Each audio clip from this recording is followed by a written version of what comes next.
Bonjour et bienvenue à toutes et à tous dans le sommet d'éducation Apprendre et grandir dans la joie. Aujourd'hui, j'ai le grand plaisir de recevoir Catherine Dumontet-Kremer, qui est autrice, conférencière, fondatrice du magazine de parentalité PEPS et du centre de formation Parentalité créative. Bonjour Catherine, bienvenue et merci beaucoup de participer à ce sommet. Merci de me recevoir, Emeline.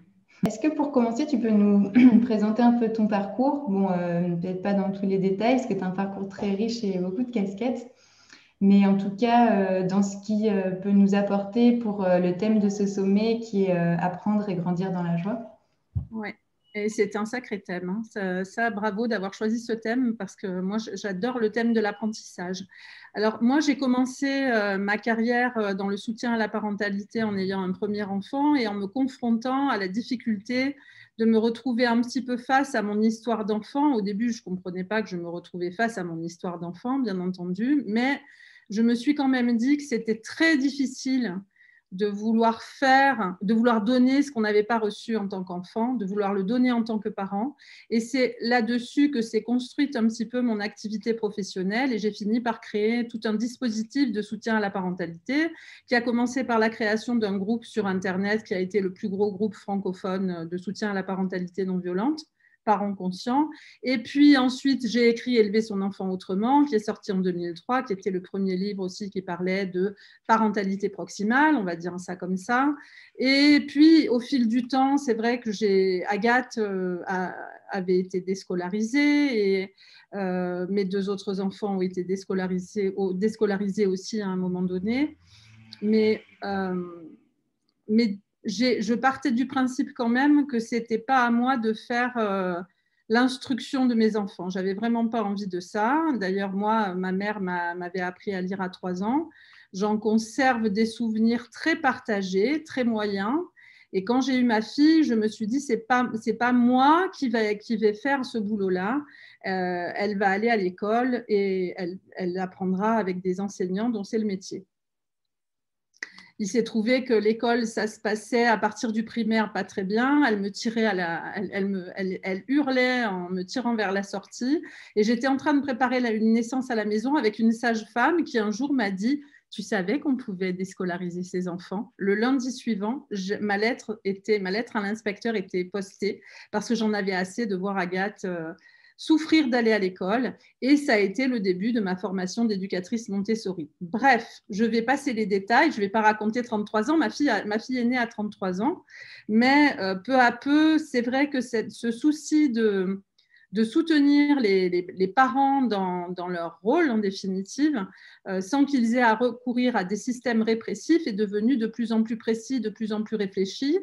Et j'ai commencé à créer une formation parentale, et c'est la première française, en tout cas. Évidemment, il y avait des formations américaines. Il y avait déjà… en France, non, il n'y avait pas encore Faber et Maslich, mais il y avait Faber et Maslich aux États-Unis. Et petit à petit, comme ça, j'ai construit mon activité. Et comme j'étais seule à cette époque-là, finalement, je répondais aux demandes et c'était relativement simple. Et je pouvais m'occuper de mes enfants en même temps. Je n'ai jamais été sous la pression de devoir travailler, développer une activité quelconque.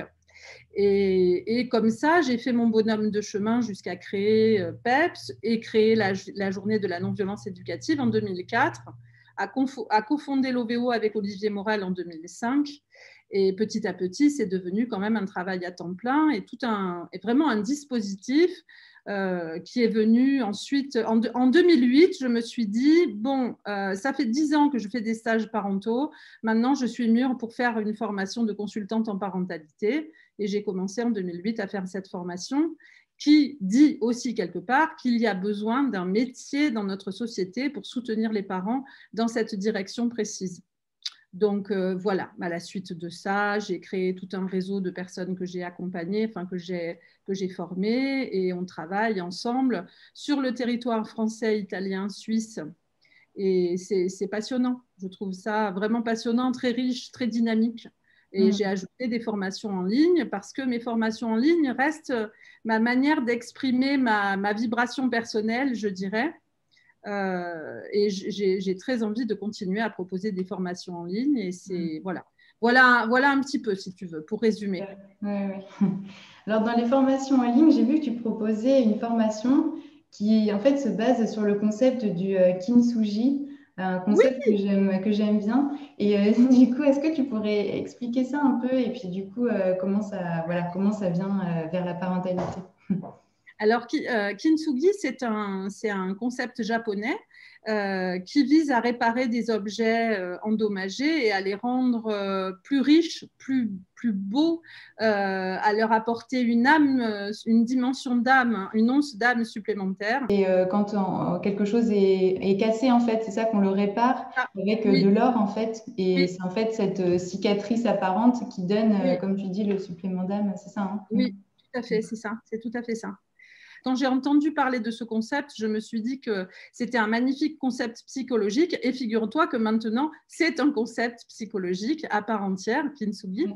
Et finalement, je me suis dit que c'est ce qui pouvait se passer avec un enfant qu'on avait commencé à élever d'une certaine manière, avec des systèmes traditionnels, sans forcément lui taper dessus, hein, mais simplement en étant contrôlant, répressif.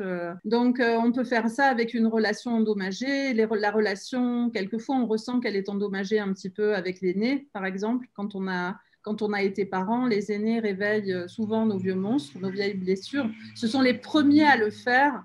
Et quelquefois, on fait beaucoup d'apprentissage avec eux. On fait beaucoup d'expériences avec nos aînés, mais on fait aussi beaucoup d'erreurs. On leur a fait du tort et on peut réparer cette relation. Et c'est tout un processus d'exploration de nous-mêmes au moment où on a eu cet enfant, quand on l'a porté. Enfin, on explore toute l'histoire de l'enfant, en tout cas dans ce programme. Et puis ensuite, on explore tous les moyens qu'on a à notre disposition pour réparer le lien avec, je dirais, un talent d'orfèvre sans forcément s'y prendre avec, je dirais, quelquefois, c'est presque caricatural ce qu'on dit à nos enfants. On va leur dire je m'excuse, je voulais pas te faire mal, ça me fait tellement de mal que je t'ai tellement fait mal et ça me fait du mal. Mais mon enfant veut pas entendre ça, mon enfant veut entendre je reconnais que je t'ai blessé et je ne dois pas me justifier en tant que parent. Je pense que le temps de la justification peut venir après. Ça n'est pas moi la victime, c'est lui.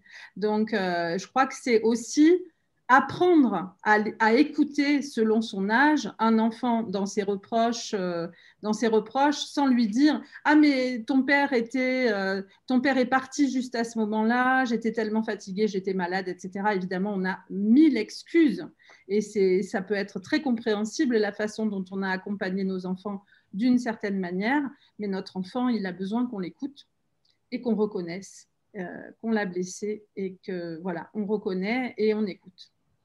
D'accord, mais et est-ce que selon l'âge, quand même, est-ce que ça peut pas aider l'enfant quand même de savoir que finalement on a réagi d'une telle ou telle manière pour telle ou telle raison, que ça vient pas de lui, mais que ça vient finalement de nous? Là, ce dont je suis en train de te parler, c'est un entretien qui pourrait avoir lieu avec un adolescent, tu vois, pas D'accord. avec un Oui, enfant de voilà. 3 ans, 4 ans, 5 ans, 6 ans, enfin, j'en sais rien. Là, on va réparer d'une certaine façon. Mhm. Et en fait, il y a tout un parcours où on va explorer l'histoire de la relation avec cet enfant. Il va y avoir des prises de conscience qui vont se faire. Et puis ensuite, on va faire un parcours de réparation. Et ensuite, on va fabriquer un objet symbolique pour matérialiser la réparation qu'on va offrir à son enfant. Mhm. Donc, d'expérience depuis que j'anime ce programme, je vois des personnes qui se disent ah oui, je l'ai fait pour mon aîné, mais je le ferai bien pour mon second finalement. Et puis je vais le faire aussi pour le troisième. Et puis je vais le faire pour mon enfant intérieur. Donc tu vois, c'est sans fin en fait. Oui. Mais je pense qu'on a du travail à penser, à réfléchir, mais c'est pas forcément dans cette espèce de dialogue que je te décris qui va venir à un moment de la vie où nos enfants vont nous faire plus de reproches. Souvent, c'est à la période de l'adolescence, tu vois. Enfin, moi, je trouve que les parents d'ESCO sont très vulnérables à la violence éducative ordinaire parce Bah, qu'ils ont leurs enfants tout le temps avec eux. bah oui, c'est ça. À Ouais. la fois, ils vont faire un apprentissage accéléré de la parentalité, ça va être hyper très, très, très fort en fait. Ils vont faire une sorte de master de la personnalité de leur enfant et en même temps, ils sont susceptibles d'utiliser la violence éducative ordinaire plus fréquemment parce qu'ils sont avec leurs enfants tout le temps, tout le temps. Alors, ça semble un peu paradoxal parce que la démarche n'est pas du tout, elle n'est pas du tout évidemment axée sur la violence éducative ordinaire, mais on ne s'imagine pas, avant de l'avoir faite, cette démarche, combien ça va être compliqué d'être toute la journée avec des enfants petits ou souvent, c'est quand même des enfants assez petits, hein, je dirais 0,6, 10. Après, ça se poursuit, bien entendu. Mais quand les enfants sont plus grands, les thématiques changent. Voilà. Ouais. Mais avec des petits, enfin, je ne sais pas toi ce que tu lui en dis, mais c'est pas facile. Oui. Ah bah oui, quand c'est 24 heures sur 24, 7 jours sur 7, il y a des moments, en fait, on est tellement à bout, enfin, on n'a tellement plus rien à donner qu'en fait, on a juste besoin de 5 minutes de calme et parfois, c'est à n'importe quel prix, quoi. Enfin, mais absolument. Et en plus, je trouve que c'est d'autant plus difficile que faire ce choix est déjà un choix, c'est déjà un choix délicat aux yeux de l'ensemble du groupe social. Mais en plus, si on ose s'en plaindre, alors là, on va avoir le soutien d'à peu près personne, ou alors des gens qui vont nous dire mais pourquoi tu le remets pas à l'école? Enfin, donc il y a quand même, on a besoin d'avoir des lieux où dire combien c'est difficile et combien on est motivé pour le faire, mais c'est très difficile. C'est pas parce que on est motivé pour le faire que ça n'est pas difficile et qu'on n'a pas besoin de soutien, quoi. Est-ce qu'il y a des petites choses auxquelles tu penses qui peuvent soutenir les parents, même s'ils ne sont pas non-sco, mais par exemple, voilà, des parents qui vont se retrouver, par exemple, là, on parle, il est le 8 avril, la semaine prochaine, pendant 2 semaines, les parents vont être un peu coincés chez eux avec les enfants en vacances. Donc, quand on a un jardin et tout, c'est sympa, mais quand on est enfermé à la maison, c'est moins sympa. Est-ce qu'il y a des petites choses voilà, auxquelles tu penses qui peuvent, des petits mantras, des petites astuces pour prendre un peu de temps pour soi, qui peuvent voilà, soutenir les parents pour éviter de céder un peu à l'impatience et à des moyens qui ne sont pas très chouettes pour les enfants? Moi, ce qui me vient à l'esprit en premier quand on me parle de ce genre de choses, c'est abandonner le perfectionnisme et puis surtout abandonner toutes les tâches qui ne sont pas nécessaires. Même la cuisine n'est pas nécessaire. Les enfants peuvent manger des aliments qu'ils vont trouver dans les placards. Enfin, bon, après, il y a peut-être des personnes qui vont hurler en entendant ça. Il n'y a pas grand-chose. Il n'y a pas grand-chose qui est indispensable à faire, à part avec les personnes. Donc, s'occuper des personnes, faire la grasse matinée, rester au lit, faire des câlins, jouer à la maman chat, faire des jeux, jouer à trappe-trappe, dessiner ensemble, jouer à des jeux vidéo ensemble, regarder des séries ensemble et en parler. Enfin, il y a plein de choses qu'on peut faire qui vont nous faciliter la vie aussi à nous, dans le sens où on ne va pas se retrouver en posture de combattant contre son enfant, parce qu'il faut qu'il apprenne telle et telle chose. Parce que je pense que là, on est on peut être aussi dans cette posture-là quand on déscolarise ses enfants. Enfin, en tout cas, au démarrage, moi, j'ai eu ça aussi hein, avec ma fille aînée. Quand je l'ai déscolarisée, le premier truc que je me suis dit, c'est bon, tous les matins, je la fais travailler et l'après-midi, elle est libre. Le programme allemand ou suédois ou Dieu sait quoi. Mais ça n'a pas duré. Au départ, elle était ravie, elle était hyper enthousiaste parce qu'elle n'allait plus à l'école et cette pression qu'elle supportait plus se retirait d'un coup. Donc, elle était ravie. Elle aurait fait tout ce que je voulais. Elle aurait mis les pieds au mur si j'avais voulu. Mais elle s'est habituée finalement à cette espèce de routine et elle a commencé... Quand elle a fini par s'habituer et par s'adapter à la situation nouvelle qui était meilleure pour elle, elle a commencé à résister aux apprentissages. Et moi, j'ai commencé à râler et à devenir désagréable avec elle et à lui dire « mais non, mais c'est pas possible que tu lises comme ça, on n'y arrivera jamais. » Enfin bon, bref. Donc, tu vois, je pense que il y a quand même une posture du parent qui peut entraîner un combat avec son enfant. Et je pense qu'il y a quelque chose à mettre en place, en tout cas pendant le confinement, pendant les vacances. Je ne vois pas de problème à ne rien faire du tout d'autre que profiter les uns des autres, être en lien, jouer, se faire des massages et à ce moment-là dire à un enfant écoute, je vais aller faire un peu de méditation pendant une vingtaine de minutes, il sera OK, il ne va pas être sous pression. Je pense que les enfants commencent à avoir des comportements difficiles quand ils se sentent sous pression avec les attentes de leurs parents notamment. Bon, évidemment, c'est facile à dire, hein, mais là, pour le mois qui vient, on va dire ça comme ça, pour le mois qui vient, on peut se dire ça. mettons-nous en vacances, qu'on soit parents scolarisants ou non scolarisants. Arrêtons les attentes, essayons de nous focaliser seulement sur le lien et juste simplement le lien, quoi, et faire en sorte que le lien soit excellent. Ça va permettre à notre enfant, qu'on le croit ou non, d'apprendre, de devenir créatif, de trouver des solutions originales aux problèmes qui peuvent le préoccuper ou nous préoccuper. Donc, de toute façon, on en sort gagnant de ce genre de programme, c'est-à-dire de profiter simplement l'un de l'autre.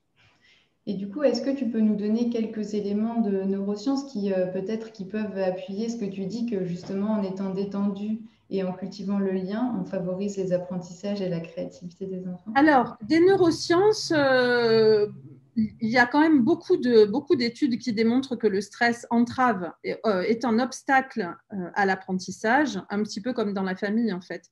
Un enfant à qui on veut poser des limites, s'il a peur et qu'il se sent menacé, il ne va pas apprendre ce qu'on lui demande de faire. C'est aussi un sujet d'apprentissage. Après, sur la question de l'apprentissage, on a quand même pas mal progressé, mais il y a quelqu'un dont j'aime beaucoup le travail qui s'appelle Maëlle Vira, qui a écrit un livre qui s'appelle « Quand les profs aiment les élèves ». Donc, Maëlle Vira a trouvé qu'il existe une multitude de recherches sur le thème de que se passe-t-il entre un prof et un élève quand il y a un lien qu'il appelle, lui, d'amour compassionnel. Eh ben, il se passe que les compétences psychosociales sont boostées, les résultats scolaires aussi, et que même 15 ans après avoir été en contact avec cet enseignant avec lequel on a eu cette relation particulièrement affective et de confiance et intense, on va dire, eh bien, on remarque une différence avec les jeunes qui n'ont pas eu cette chance-là.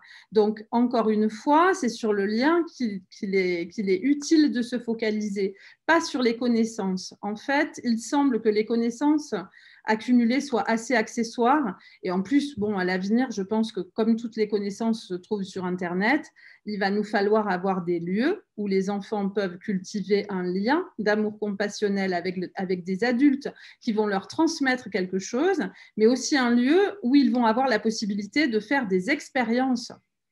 C'est ça dont on va avoir besoin. C'est ça qu'on ne fait pas forcément avec Internet, quand on regarde des vidéos, etc. Il nous manque la pratique. Donc, il va nous falloir des lieux où n'auront plus lieu des cours magistraux. C'est fini ça, je pense qu'il faut qu'on tire un trait là-dessus, mais des lieux où on va pouvoir cultiver le lien, apprendre ce que c'est un lien de bonne qualité, surtout si on ne l'a pas appris dans sa famille, et puis faire des expériences et devenir de plus en plus compétent parce qu'on expérimente de plus en plus.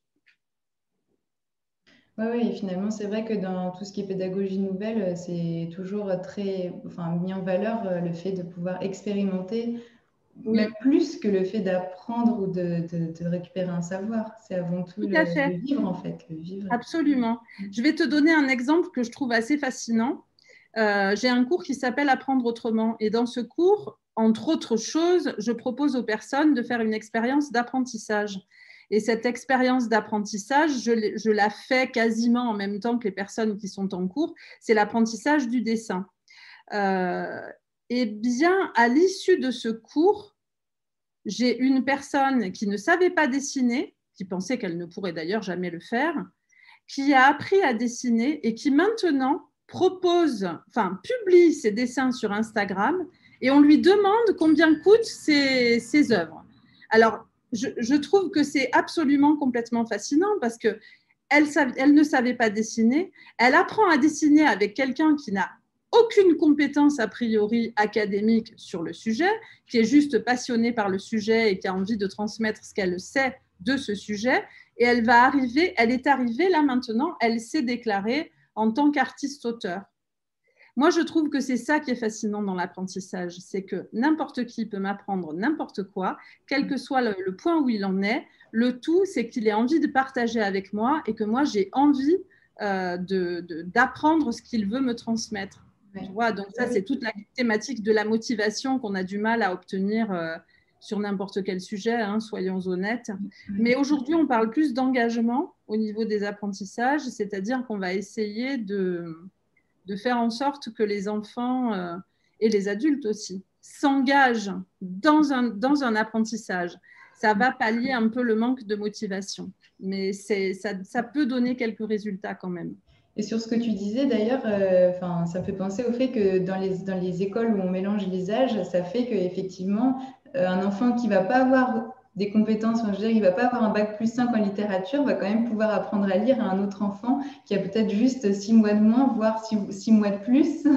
Mais simplement le fait que ce soit enseigné transmis par une personne qui est déjà peut-être un père, ça aide, et passionné, et qui sait expliquer de la manière la plus adéquate, ça aide. Et en plus, ça renforce l'apprentissage de celui qui transmet. Et ça, c'est génial. En fait, c'est toute la thématique de l'apprentissage mutuel dont on avait prouvé que ça fonctionnait très, très bien. Alors, je ne sais plus dans quelles années. Hein. Ce que je dois quand même ajouter, oui, sur cette thématique de l'apprentissage mutuel, ça fonctionne bien aussi parce que la personne qui enseigne, du coup, n'est pas un enseignant. C'est quelqu'un qui a juste envie de transmettre, de montrer, il n'y a pas de relation d'autorité là-dedans, c'est juste je partage avec toi, etc., etc. Là, je voulais revenir aux neurosciences parce qu'il y a quand même des choses qui sont importantes, qui ont été découvertes ces dernières années. C'est que ce qui fait la différence, enfin ce qui fait le plus de différence entre un apprentissage, je dirais, classique, traditionnel et un apprentissage où on tient compte des neurosciences, c'est la métacognition, c'est le fait de savoir comment notre cerveau fonctionne. Donc, quand on sait comment notre cerveau fonctionne, on a beaucoup plus de chances d'augmenter ses performances scolaires, même si j'aime pas du tout le mot. Mais en tous les cas, moi en tout cas, tu vois, j'ai 59 ans. Donc, j'ai été élevée à considérer que les personnes ont un stock d'intelligence fixe. C'est-à-dire, donc moi, je me disais, je ne suis pas bonne en maths, je ne serai jamais bonne en maths. Tu vois, voilà. Aujourd'hui, les enfants qui se disent ça ont des résultats scolaires moins bons que les gens qui se disent, aujourd'hui, ça ne marche pas pour moi les maths, mais ça pourrait marcher si je pratique. Je pourrais y arriver. Je peux arriver à apprendre absolument n'importe quoi. Tu vois, je pense que c'est la grande leçon des neurosciences, c'est la plasticité. La plasticité du cerveau, je trouve que c'est juste magique. Ça veut dire qu'à n'importe quel âge, tu peux apprendre n'importe quoi. Et comme on vit dans une société qui change absolument tout le temps, c'est vraiment de ça dont on a besoin, de savoir que notre cerveau va s'adapter et qu'on va pouvoir apprendre n'importe quoi. La vie, elle est courte et longue à la fois, tu vois. Mais si on peut la peupler de choses passionnantes, moi, je trouve ça génial. Ouais, il y a des études, j'avais lu une étude, ça vaut ce que ça vaut, c'est toujours pareil que les études, c'est des chiffres, mais ils disaient qu'en 20 heures, tu peux apprendre n'importe quoi. Tu peux avoir un niveau correct dans n'importe quel domaine avec 20 heures de pratique. Le ukulélé, le dessin, ce qu'on veut. Oui, je vois ce que c'est, je vois le bouquin. Je l'avais lu en anglais il y a longtemps, il a été traduit en français, ce bouquin. Je ne sais plus comment ça s'appelle, mais effectivement, il y a 20 heures dans le titre. Et ce que ça dit essentiellement, ce livre-là, c'est qu'il faut pratiquer et on ne pratique pas assez aujourd'hui parce qu'on se contente trop de regarder des vidéos. Ouais, on pratique les cours en ligne je crois qu'il y a un pourcentage de personnes qui terminent les cours en ligne hyper faible, mais alors de celles qui font les exercices qu'on leur propose de faire, encore moins, tu vois. Et pourtant, c'est la pratique qui est importante. Quand tu pratiques, tu commences à avoir des questions intéressantes parce que tu te rends compte des obstacles, des difficultés, de ce que tu pourrais faire autrement. Et sans pratique, rien ne se passe. Et j'ai l'impression que là, on est un peu tombé dans le piège oui, toute la connaissance est là. C'est fascinant, Internet, c'est génial, mais il y a quelque chose qui dit qu'il faut que ça passe par les mains. Il faut pratiquer, vraiment. Et même au niveau des apprentissages académiques, il a été démontré, je crois que c'est Barbara Oakley qui a fait ces études-là, elle dit qu'il faut essayer de faire des apprentissages quelque chose de matériel, de fabriquer des trucs, si tu veux, de fabriquer des molécules de papier qui vont s'emboîter les unes dans les autres, etc. Pour que ça soit plus, tu vois, pour que ça soit mémorisé. Et c'était un peu l'idée de Montessori. Oui, toutes les pédagogies nouvelles sont basées là-dessus. Aussi. Voilà, du matériel pour essayer de mémoriser des concepts. Oui, et ça me fait penser aussi, par exemple, je me souviens quand j'habitais en Égypte, on nous disait pour rentrer à la maternelle à 2 3 ans, ils passaient des examens. Donc il fallait qu'ils sachent compter jusqu'à temps, je sais pas, mettons 20, qu'ils connaissent les couleurs et tout. Et je me souviens à l'époque, j'étais tellement ébahie qu'on passe un examen pour entrer en maternelle. C'est Et au incroyable. final, je me disais, enfin, pourquoi pas compter jusqu'à 20. Après, moi, je vois, il y a des personnes autour de moi voilà, qui apprennent des choses à mes enfants et tout. Je dis pourquoi pas.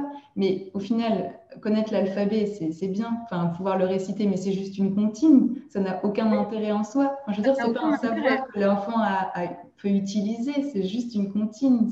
C'est, Oui, absolument. ouais. Et en plus, le truc qui est, enfin, je trouve que ce qui est assez déroutant pour les enfants là-dedans, c'est qu'on leur demande de compter jusqu'à 20. Enfin, s'ils savent compter jusqu'à 20, ils n'ont pas besoin de savoir, ils ont pas besoin de montrer euh, qu'ils comptent jusqu'à 20.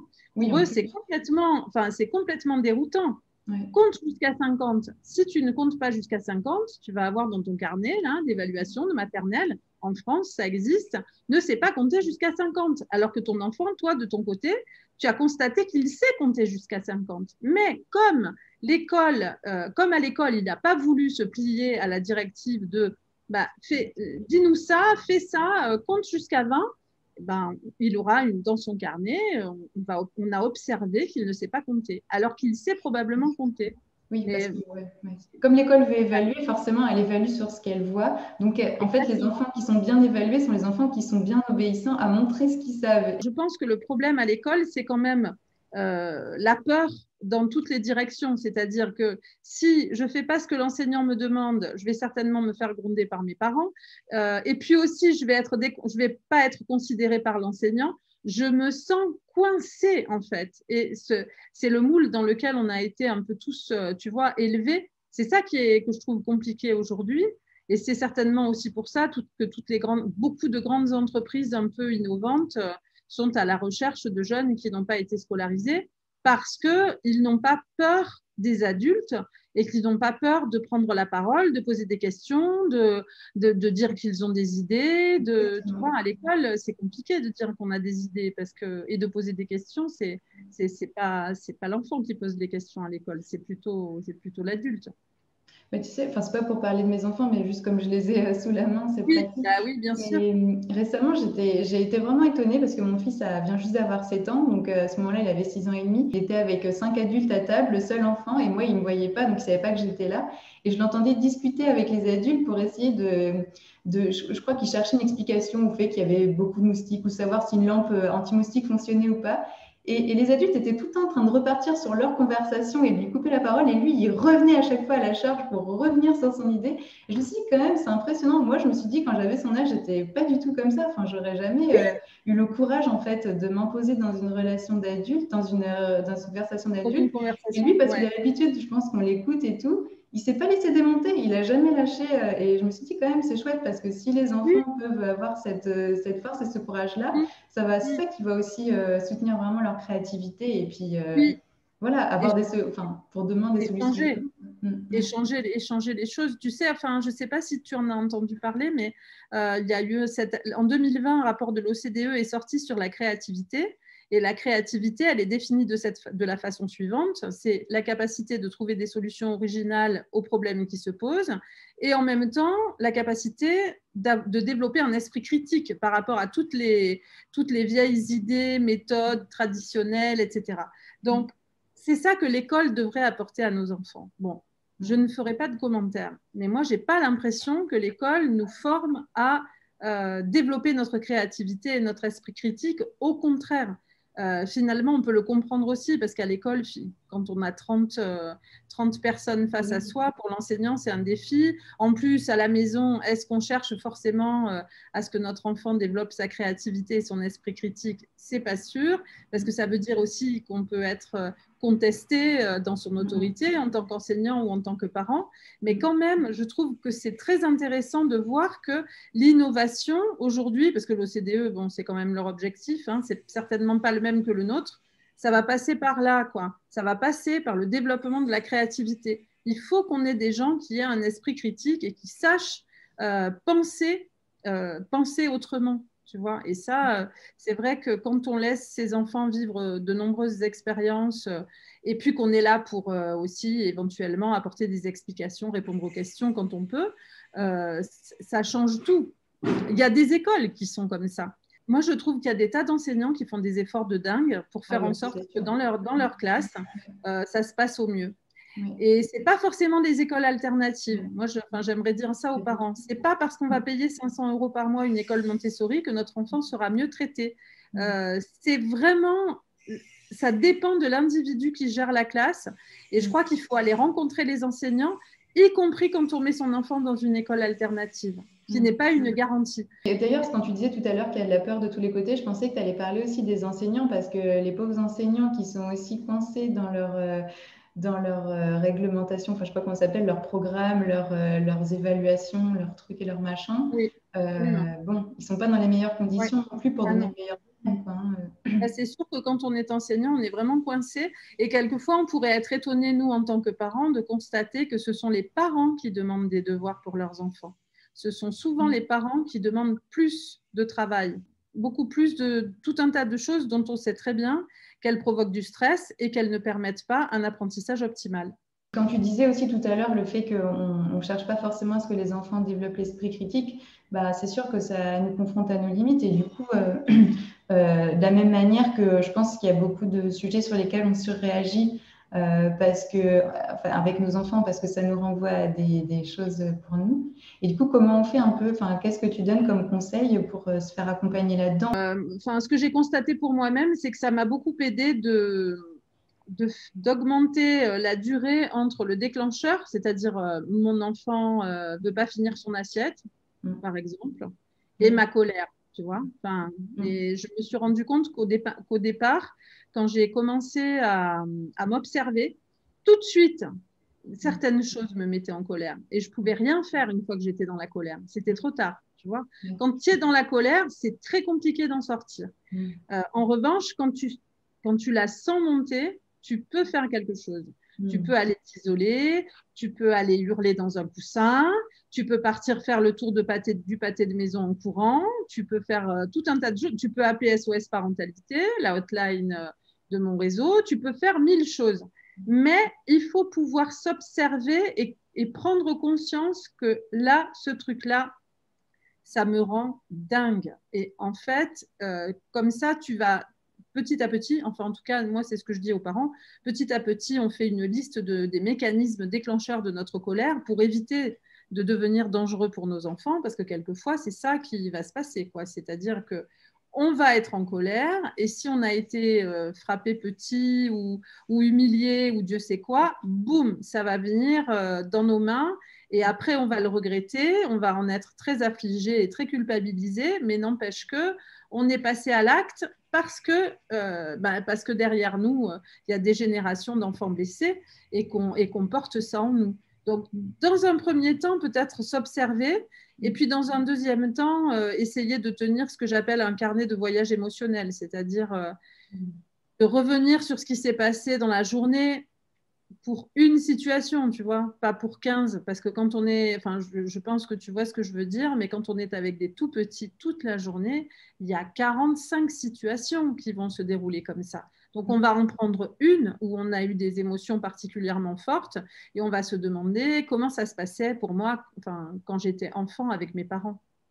Et identifier un petit peu les éléments de détail. Est-ce que c'était dans quelle pièce, qu'est-ce que je ressentais, qu'est-ce que mes parents ressentaient. À mon avis, même si nos souvenirs sont flous, on peut écrire, dessiner autour de ces questions-là. Et ça aide à augmenter notre degré de conscience et donc à augmenter cette durée, cette fameuse durée entre le déclencheur et la colère, la manifestation de la colère. Ce qui nous permet de finalement aller vivre notre colère ailleurs que sur nos enfants, ce qui est toujours très compliqué quand on la sort sur nos enfants. Moi, je me souviens d'avoir dit à mes enfants, disparaissez parce que je sens que je deviens dangereuse pour vous là. Donc bon, tout le monde partait. Mais sinon, tu vois, quelquefois dans le quotidien, il vaut mieux pousser un cri de bête sauvage. Imiter une bête sauvage, sauter sur ses deux pieds en imitant une bête sauvage, que de taper sur son enfant. C'est possible aussi que ça sorte comme ça quand on n'arrive pas du tout à aller dans sa chambre, s'isoler ou je ne sais pas quoi. Ça peut être juste oh. Et puis nos enfants le sentent en fait que là, il y a quelque chose qui tourne pas très rond et ils savent aussi qu'on travaille pour ne pas être violent avec eux. Je crois que c'est important de le leur dire en fait, qu'on fait des efforts quotidiens parce que nous, on n'a pas été traités comme ça et que finalement, on s'engage auprès d'eux, on a vraiment envie de les traiter autrement, mais il faut qu'ils sachent que la violence, elle vient pas de, tu vois, c'est pas une génération spontanée, quoi. C'est vraiment quelque chose qui s'enracine dans l'éducation. C'est là que tes enfants vont dire à tes parents, alors comme ça, t'as frappé maman. Donc, je ne sais pas toi quelle est ta situation, mais moi, c'est une situation que j'ai vécue. Je l'ai dit à mes enfants. Pourquoi, voilà, que je faisais des efforts et je me souviens qu'elle me disait ah maman, nous on a trop de chance parce que tu fais plein d'efforts pour pas faire ce que mamie a fait avec toi. Mais je sais que la première fois qu'elles ont réalisé que leur grand-mère m'avait tapé, elles lui ont demandé un petit peu des comptes, tu vois, finalement. T'as tapé maman? Enfin, c'est voilà.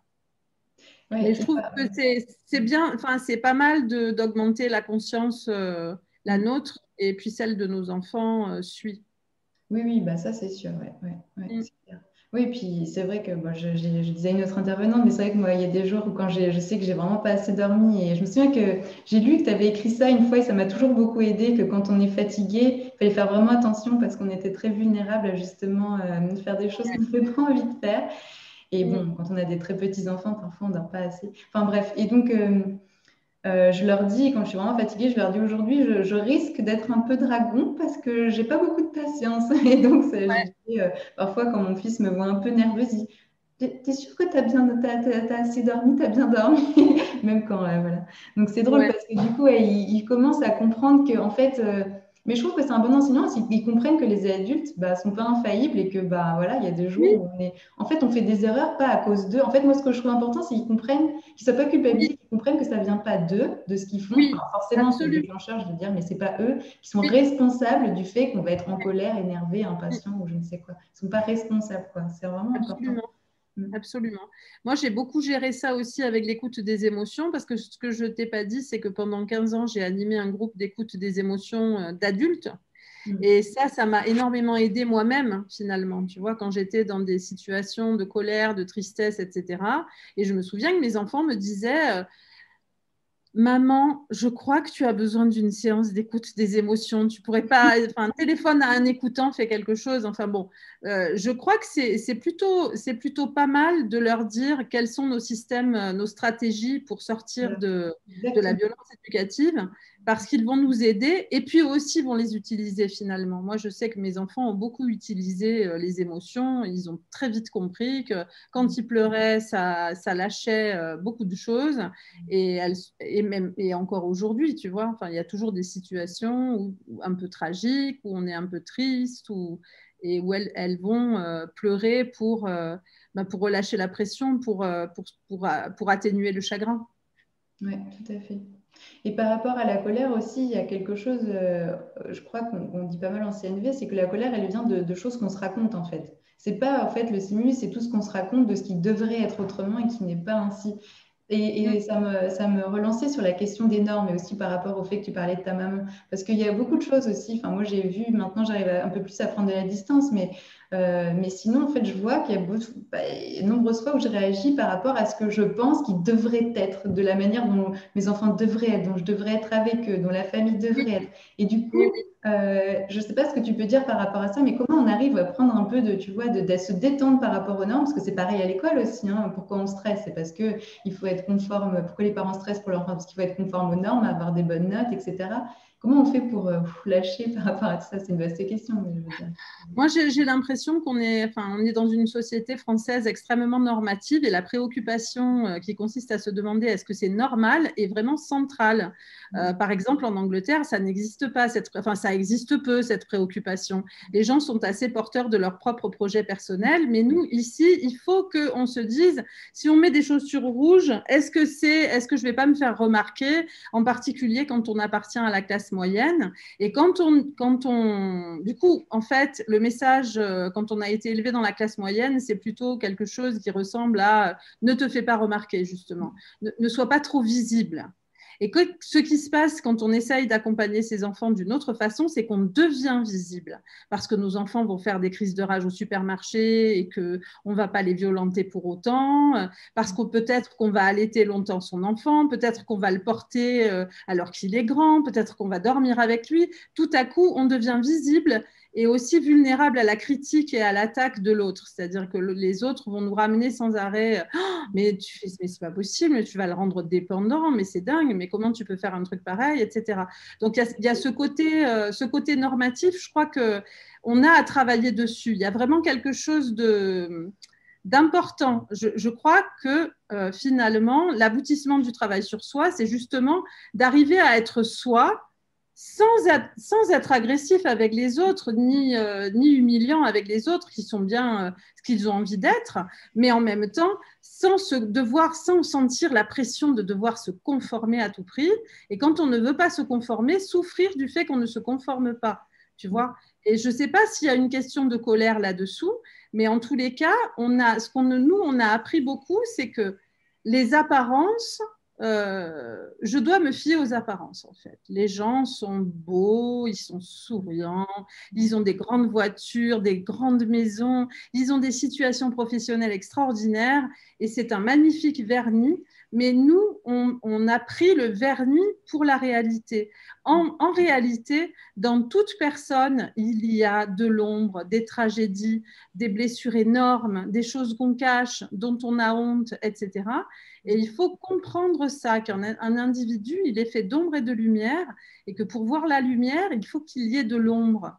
Donc, il faut qu'on s'habitue à ça. Nos parents ne sont pas parfaits. Nous ne sommes pas parfaits en tant que parents. Nos enfants ne sont pas des enfants parfaits non plus. Tu vois, il y a des choses qui nous forgent aussi dans la vie. Il y a des souffrances, des événements qu'on a rencontrés, des deuils. La vie n'est pas parfaite et quelquefois, elle nous a beaucoup blessés. Et c'est bien mieux, moi, je trouve, de se connecter à ces réalités-là plutôt que d'essayer de correspondre à des schémas normatifs qui sont très oppressifs, tu vois, sans compter les histoires de contrôle du corps, du poids, de l'appétit, enfin, tu vois, il y a tout un tas de choses qui vont avec, qui peuvent être très, très dures pour les enfants et les adolescents en particulier. Mais je pense que, voilà, quand on travailler un petit peu sur soi, c'est arriver à faire la paix avec soi et aussi à s'assumer complètement. Parce que je pense que les enfants, ce dont ils souffrent, en définitive, c'est qu'on n'assume pas qui on est et ce qu'on fait, tu vois. C'est-à-dire qu'on soit gêné tout le temps. Putain, mais attends, ne t'aide pas là parce que là, les gens vont se demander ce que tu fais pour un enfant qui a 4 ans. Enfin, tu vois, si moi, je suis gênée à l'idée d'allaiter mon enfant de 4 ans en public parce que j'ai des problèmes avec mon corps, parce que j'ai subi une agression sexuelle, c'est une chose. Mais si je suis mal à l'aise parce qu'il y a du public, parce qu'allaiter un enfant de 4 ans, ça ne se fait pas, ben, je peux dire que je n'assume pas le fait d'allaiter mon enfant. Et tu vois, mon enfant, il va sentir quelque chose qui n'est pas congruent. Je pense que la congruence, c'est un vrai objectif. Tu vois, qu'on soit un peu à l'intérieur et à l'extérieur, oui, en cohérence. Oui, oui. Oui, c'est vraiment important pour les enfants, et comme tu le disais tout à l'heure, d'oser aussi être eux-mêmes. Enfin, si on leur montre pas l'exemple, ils vont le faire peut-être, hein, tant mieux, mais bon, tant qu'à faire, autant être un exemple de ça. Tout à fait. Et tu vois, le week-end dernier, je faisais le week-end d'adolescence de ma formation de consultant en parentalité. Et la question vient sur le corps, sur la forme des seins, sur la forme du corps, est-ce qu'on s'accepte tel qu'on est? C'était un groupe de femmes, là, en l'occurrence. Est-ce qu'on s'aime même tel qu'on est? Est-ce qu'on aime notre corps? Il n'y a pas d'autre moyen pour que nos enfants se sentent bien dans leur peau. à l'adolescence, tu vois, parce qu'ils voient aussi nos réactions. Oh là, j'ai pris du poids, je suis pas bien, tu vois, enfin, c'est sûr qu'il y a quelque chose à dire aux parents. Enfin, une fois que quand on travaille sur soi et qu'on s'accepte et qu'on s'aime, il n'y a pas de problème pour nos enfants à être bien dans leur peau. Quand ils sont petits, ils ont tendance à l'être, je dirais, s'ils ont des parents un peu accueillants, aimants, etc. Mais à l'adolescence, je trouve que ça dépend beaucoup du regard qu'on peut avoir sur nous-mêmes, sur les autres aussi. Tu vois, les commentaires, les critiques sur les autres, c'est énorme. Même si on critique des acteurs, des actrices, tu vois, les enfants, exactement, les enfants entendent ce qu'on dit et ils se disent « Ah, c'est pas bien d'avoir les seins en forme de je sais pas quoi. Ah ouais, non, là, le gant de toilette. » Bah, tu vois, ils enregistrent tout ça et ils s'en servent pour ne pas s'apprécier eux-mêmes finalement et juger leur propre corps, alors que tout le monde est beau. Enfin, je crois que voilà, comme tu disais au début, il y a beaucoup de travail, mais c'est quand même un travail qui est passionnant, il faut bien le dire. Ouais, c'est sûr. Et ça me fait penser aussi à une anecdote. Cette personne-là avait fondu en larmes, en fait, et tout le monde dans un groupe de partage. Et en fait, c'est pas parce qu'elle avait été maltraitée ou quoi, c'est au contraire parce que ses parents étaient trop parfaits, en fait. Et du coup, elle se sentait jamais à la hauteur de ses parents trop parfaits, qui s'étaient bien occupés d'elle, qu'elle avait été choyée, tout allait bien. Peut-être que trop parfait, en fait, il y avait peut-être des zones d'ombre qui s'étaient transmises quand même, sûrement. Mais je veux dire, c'est marrant parce que au final, c'est pareil, nous montrer tel qu'on est, parce que tu parlais du corps, mais aussi, voilà, il y a des choses chez nous qu'on aime moins. Bah, tant pis, on peut le dire aussi, quoi, je pense. Mais oui, bien sûr. Il y a des points de vulnérabilité en chacun d'entre nous, quoi. C'est vrai que c'est pas mal de les partager aux enfants sans forcément les prendre pour des écoutants, mais ils le savent de toute façon. Ce que tu disais aussi sur la question des normes aussi, je me disais, en fait, il y a un truc qui freine l'innovation aussi, je trouve parfois, et je pense notamment en France, c'est que quand on essaye quelque chose, au moindre petit couac, on dit, ah bah voilà, ça prouve que ça marche pas. Oui. Bah, moi, chaque fois, je suis sciée quand on me dit ça. Pour la parentalité, c'est pareil, comme tu disais tout à l'heure. Du coup, on n'est pas soutenu, mais on fait différemment. Mais d'accord, enfin, ok, c'est peut-être que ça va pas être rose tous les jours. On n'a pas dit qu'elle était longtemps, c'était hyper facile tous les jours, ni que peau de beauté, c'était pareil. Mais c'est pas parce qu'il y a un jour où ça marche pas qu'il faut tout de suite changer de crèmerie. Enfin, ça, c'est un truc étrange. Et en ce moment, je trouve que, alors, je pense que c'est parce que la parentalité positive se généralise et elle devient presque une norme, justement. Alors, il y a une résistance énorme qui se met en place. Bon, après, ça n'est qu'une résistance, mais n'empêche que j'entends beaucoup. Tu vois, ce matin, j'ai encore été interviewée sur le thème. La parentalité positive est culpabilisante pour les parents. Elle les épuise, elle est responsable de burn-out, etc.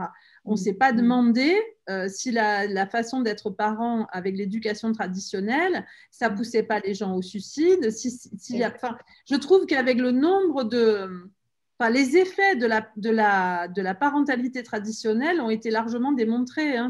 La violence éducative est ordinaire, ça donne la délinquance, la toxicomanie, des maladies physiques, psychologiques. Enfin, il y a tellement, c'est un raz-de-marée en fait, un raz-de-marée très difficile de souffrance. Et là, on essaye. Finalement, on est à peine en train d'essayer d'améliorer un petit peu la situation au niveau de nos enfants, alors que on sait que c'est tellement important pour l'évolution de notre société, pour le changement de notre société, pour qu'on passe à une société humaniste et plus méritocratique. Eh bien, oui, c'est fatigant, c'est culpabilisant, etc. Mais c'est aussi parce que je pense que la parentalité positive, elle est encore mariés à l'éducation traditionnelle d'une certaine manière. Et finalement, les parents, quand ils tombent ils tombent d'une certaine manière, ils commencent à vouloir adopter des schémas de parentalité positive, ils veulent tout faire parfaitement. Mais c'est pas possible de tout faire parfaitement. Comme s'ils noter sur le fait qu'ils avaient bien rempli toutes les cases, alors que oui, exactement. On ne va pas tout faire parfait. Et ben c'est pas grave, c'est ça. Mais oui, c'est ça. Tu vois, c'est ce que je te disais tout à l'heure. Lâchez prise. Reposez-vous, couchez-vous pendant 48 heures, même 72 heures, même une semaine. Moi, il y a eu des moments dans ma vie où je ne me levais pas pour faire les repas à mes enfants parce que j'étais trop déprimée, fatiguée ou Dieu sait quoi. Il n'y a personne à l'impossible, nul n'est tenu. Et je crois qu'avec la parentalité positive, les parents se font des idées. On ne leur a jamais demandé d'être parfaits. on leur a demandé d'être eux-mêmes. Et en étant eux-mêmes, finalement, en trouvant le chemin de soi, on trouve le chemin de l'autre, on se rapproche du cœur de son enfant. Tu vois, plus on est soi-même à son point d'équilibre, si on croit que les hommes sont bons par nature, c'est pas qu'ils soient bons ou mauvais, mais en tous les cas, c'est assez facile de les rendre bons, on va dire, parce qu'au départ, s'ils sont bien traités, il n'y a aucune raison pour qu'ils ne traitent pas bien les personnes de leur entourage. Donc, essayons plutôt de travailler sur le fait de retrouver notre propre point d'équilibre et d'avancer avec notre enfant plutôt que de se dire oh là là, il faut que je fasse tout parfaitement, la maison nickel, les repas équilibrés, le sommeil à telle heure, l'école, les devoirs, puis en plus, c'est trop de pression, quoi. C'est une pression intolérable. Donc, je crois que c'est ça, il faut vraiment y aller pas à pas et ne pas se faire qu'il n'y ait pas trop de pression parce qu'on va retomber dans la violence éducative ordinaire en plus, quand c'est comme ça. Oui, tout à fait. Ouais, c'est la meilleure porte d'entrée pour retomber dedans. La position de mes enfants, par exemple, que je trouve assez ajustée, c'est de dire que si leurs enfants veulent aller à l'école, ils iront à l'école, mais s'ils ne veulent pas aller à l'école, ils n'iront pas à l'école. Mais il faut qu'il y ait cette possibilité-là. Et en tous les cas, quand on est convaincu, comme je le suis, que l'apprentissage, c'est un besoin quasi physiologique et qu'il est important que les enfants aillent vers l'apprentissage plutôt que les apprentissages aillent vers eux, en fait, et qu'on ait un programme défini, eh bien, c'est compliqué d'avoir ça à l'école. Parfois, les enseignants l'organisent, mais c'est vrai que pour le moment, on ne va pas demander à un enfant ce qu'il a envie d'apprendre ou besoin d'apprendre, mais on va plutôt lui proposer un programme établi. Le premier exemple que j'ai rencontré d'une passion complètement frénétique pour les puzzles Montessori, c'était le fils d'une de mes amies. Il ne voulait faire que des puzzles Montessori, Toute la journée, il faisait des puzzles Montessori. Il a fini par apprendre à lire parce qu'il a voulu connaître le nom des fleuves, le nom des villes, le nom des pays. D'abord le nom des continents, ensuite des pays, ensuite des fleuves, des villes, etc. Et petit à petit, avec ces puzzles, il a appris 1000 choses. Il a appris à lire, à compter par le biais de la géographie.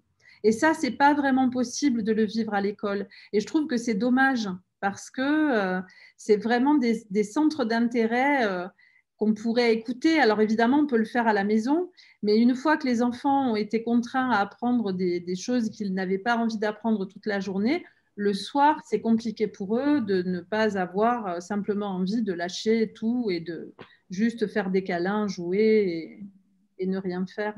Voilà ce que j'aurais à ajouter. Est-ce que tu penses que effectivement, quand on apprend des choses à un enfant et que c'est pas le bon moment pour lui d'apprendre, est-ce que tu penses que c'est dommageable? Enfin, est-ce que tu as des informations au niveau des neurosciences là-dessus ou pas? Non, moi je pense que c'est vrai qu'on est très tenté parfois quand on est parent à la maison ou à l'école, enfin dans les écoles démocratiques notamment, c'est d'attendre que l'enfant demande quelque chose. En réalité, on va lui proposer. Je trouve que aujourd'hui, je me dis que proposer, c'est quand même la moindre des choses, mais il n'y a pas que ça. Il n'y a pas que le fait de proposer à un enfant et de le laisser refuser ou de le laisser accepter ou de le laisser grignoter de l'apprentissage qu'on lui propose à 10%, par exemple, et le laisser abandonner. Il y a aussi notre attitude à nous, en fait. Moi, à chaque fois que j'ai fait quelque chose dans mon coin, mes enfants venaient me voir pour me demander ce que je faisais. Donc, il y a... Voilà, c'est pas si simple. C'est pas simplement attendre que notre enfant demande à partir de rien quelque chose. Il va demander à partir d'expériences qu'il aura faites, soit avec d'autres, soit avec nous, soit parce qu'il aura vu une émission à la télé, une série, j'en sais rien. Mais il y a surtout, je pense, notre attitude. Nous, quand on se lance dans un apprentissage, on fait un cadeau inestimable à nos enfants. Parce qu'ils nous voient commencer, débuter, peiner et avancer petit à petit, et persévérer ou abandonner et reprendre, etc. Et je trouve qu'il n'y a rien de plus... Je trouve qu'il y a peu de choses aussi riches que cette expérience-là pour un enfant, de voir son parent pratiquer, faire des choses. Je crois qu'on ne peut pas s'attendre à ce qu'un enfant réclame un apprentissage à partir d'un vide. Voilà, ça va être forcément, ça va lui venir à partir de… Comme pour nous, on a envie d'apprendre des trucs parce qu'on a rencontré des amis parce qu'on a vu sur Internet une nana sur une vidéo qui faisait telle et telle technique et on a envie de la pratiquer aussi. Donc voilà, c'est une combinaison de plusieurs éléments. Ce qui est un peu difficile parfois, je trouve, c'est quand on voit un intérêt qui émerge dans l'enfant, c'est de savoir comment s'y prendre en fait pour le soutenir. Parfois c'est facile et parfois quand c'est quelque chose qu'on ne connaît pas du tout ou parfois peut-être même qui ne nous intéresse pas du tout, je trouve que c'est assez compliqué parfois de trouver les ressources et de… Ouais, et c'est là, même si ça ne nous intéresse pas, que c'est important que ça nous intéresse quand même. Oui, parce que moi, j'ai l'impression que tous les sujets sont intéressants. Tu vois, je pensais que la mécanique, ça ne m'intéresserait jamais. Mais il a suffi que ma deuxième fille s'y intéresse pour que je me dise, oui, après tout, pourquoi pas. J'ai commencé à acheter un dictionnaire visuel, à regarder les pièces des moteurs à explosion. Enfin, tu vois, je trouve que ça nous donne au contraire des opportunités de chercher, de creuser, tu vois, parce que notre enfant s'y intéresse. Et ça, je trouve ça génial. Je vois des tas d'adultes qui me disent que ça ne les intéresse pas, les jeux vidéo. Et pourtant, quand on a des enfants qui jouent énormément aux jeux vidéo, s'asseoir à côté d'eux, leur demander qu'est-ce que c'est, qu'est-ce que tu fais, est-ce que je peux jouer avec toi, est-ce que tu peux m'apprendre à jouer, ça change toute l'expérience du jeu pour un enfant. C'était très sympa en tout cas. Je te remercie de m'avoir invitée. Mais merci beaucoup, Emeline. À bientôt. À bientôt.